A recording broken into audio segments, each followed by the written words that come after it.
Previously on Skyrim Rags to Riches, Olaf killed some hawkers and took their tusks. He killed some more elk. He was challenged to a fight by this chap called Benor, and he won. Then he took the carriage to Riften. There he met a priest who told him about how to get married in Skyrim. He bought an amulet of Mara, went for a skinny dip with some hunters, almost got killed by a bunch of giants, then met the love of his life.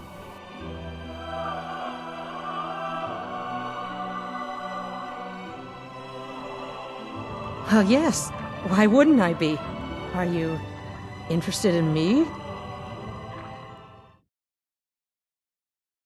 So, we put on the amulet of Mara, then we talked to this lady Gilfre, and because we'd sold her some wood, she now was romantically interested in Olaf.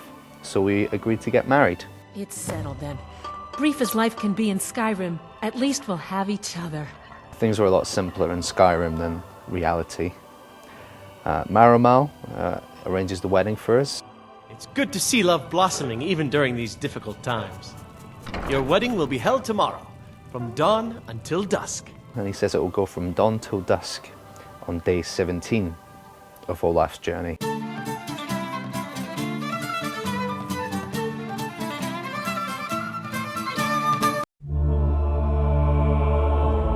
So we head to the Temple of Mara in Riften. That's where we will be getting married. It's a pretty depressing wedding ceremony. No one turns up for Gilfre, and the only people that turn up for Olaf are the tramp we gave 1 gold in Solitude, and Faendal, who a few episodes earlier we used as a pawn to kill a lot of bandits for us. But, you know, this ceremony is pretty nice, I guess, and we're officially wed. Under the authority of Mara, the divine of love, I declare this couple to be wed. Olaf and Gilfre, bound by matrimony. We briefly consider stopping the wedding, but we decide that if we marry her, we get a house, and she also makes gold. So it's not as if we're marrying out of convenience, or well, we are, but Olaf needs someone to share his simple life with, and now he has a house, which is a bonus. And it's a pretty nice little house. It's a cottage in Mixwater Mill. Dog seems to like it. Cabbage. It's got a nice bed, double bed. There's some gold lying around. We figure we might as well pocket that, because when you're married, what's hers is also ours, and vice versa. So she's welcome to use Olaf's pickaxe whenever she wants. And so we settle in for our first night together in the marital home.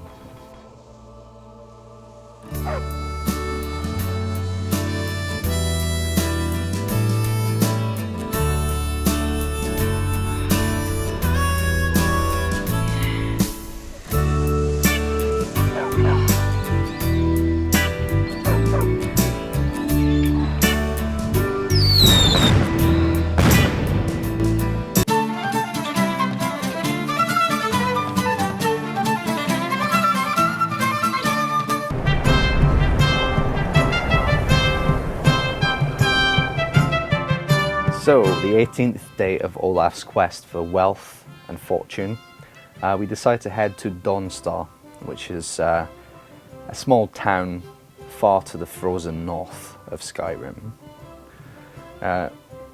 We are here because there are 2 mines here to be stripped of ore, one of which we're heading to now is quicksilver, which is a fairly expensive material.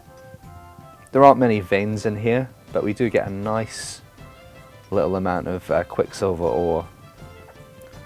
We also, because we're quite slowly amassing our fortune, we've decided that if the game does not consider taking something stealing, i.e. it's marked white and not red, we're going to take it, because we really need to start making some money, because this series has been going on for a while and we are still at 2,000 odd gold, which is just not good enough. So we turn the quicksilver ore into ingots, and each ingot is worth about 60 gold, and we've got a nice little handful of them, so it's been a pretty tidy little profit.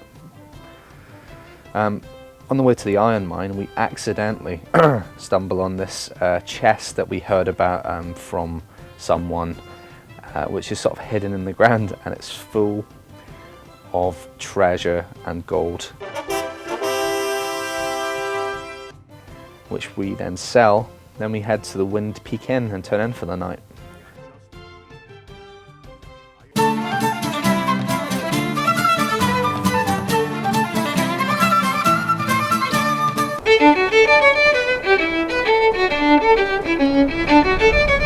So we now have almost 7,000 gold, which is the highest amount we've had yet, and suddenly Proudspire Manor in Solitude doesn't seem so far away. We decide to head out to the countryside surrounding Dawnstar, do a little bit of hunting, back to basics. We almost get killed by some wolves, but Cabbage steps in as always, makes short work of him. We finish him off with a nice arrow to the head. Olaf really is a wicked shot with the bow now. We see a giant camp, and last time Olaf tried to sneak into one of these, he almost got clubbed. But these giants are distracted by some bandits, so we thought we'd snip around for a little bit and see if we could find anything. We still don't seem to have angered the giants, and we found some cheese, some mammoth cheese, so we thought we'd take some. Could it be considered stealing? Possibly, but we're not taking all of it. We're just scooping a little bit of disgusting mammoth cheese off the top there. Olaf's got to eat, do some more hunting in the wilds, head back to the inn and have a nice sleep.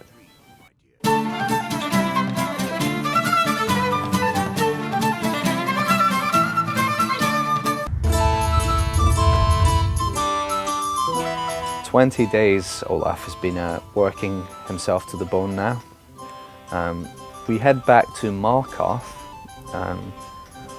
where we were a few episodes ago, because there's another mine there, left-hand mine. It's only iron, but we get a nice tidy little haul. Decide to head into Markarth, see if there's any job opportunities or anything simple that Olaf can tackle. Because when we were here last, we didn't really explore that much. Then we find a house, which seems empty apart from this little girl. There's a lot of forging equipment around. The owner of the house seems to be asleep. So we decide to not bother her and just have a little look around. And suddenly our eyes are met with a huge stash of silverware. Platters, goblets and bowls and all kinds of stuff. Obviously it doesn't belong to Olaf, but there's a lot of it. There's a lot of silver here. There's a chest there as well. What could be in the chest? And then Olaf's eyes fall upon a veritable treasure trove of stuff. 2 locked display cases full of what looks like extremely valuable necklaces and rings. Olaf's getting some dangerous ideas in his head.